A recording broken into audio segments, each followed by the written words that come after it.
आटा जैसन चिकन गलिया कवन कैलस ऐसन हलिया। आटा जैसन चिकन गलिया कवन कैलस ऐसन हलिया। अब कौना चोरी काम ऐसन कैलू सुख के हरेठा भइलू। अब कौना चोरी काम ऐसन कैलू सुख के हरेठा भइलू।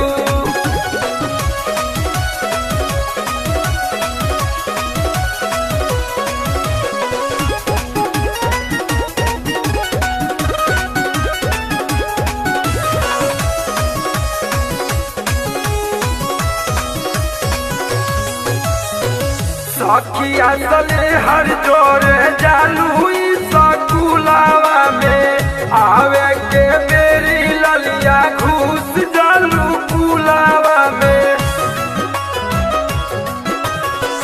सखिया सले हर जोरे जालू सकुलावा में आवे के मेरी ललिया घुस जालू कुलावा में।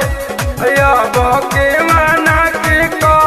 तू कैलू सुख के हरेठा भइलू।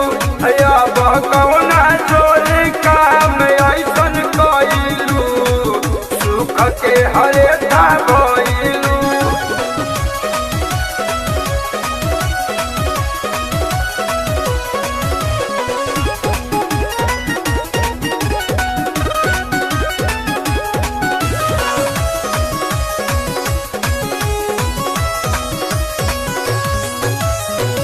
बाप माई के पोतल देहिया कहाँ लूटवालू हो। ससुरा के मजाया बनैहर में लूटवालू हो। बाप माई के पोतल देहिया कहाँ लूटवालू हो। ससुरा के मजाया बनैहर में लूटवालू हो। कहवा मिले खातिर बोलैलू सुख के हरेठा भइलू। अब कौना चोरी काम ऐसन कैलू सुख के हरेठा भइलू।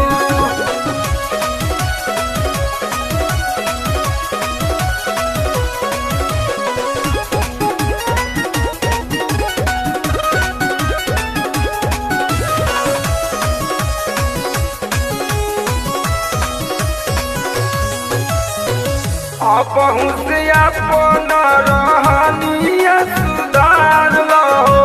लाल बाबू लहू कुछ के दिल से निकाल दो। अपहू से अपन रहनिया सुधार लहो। लाल बाबू लहू कुछ के दिल से निकाल दो। दिलीप राज के अपना कैलू सुख के हरेठा भइलू। अब कौना चोरी काम ऐसन कैलू सुख के हरेठा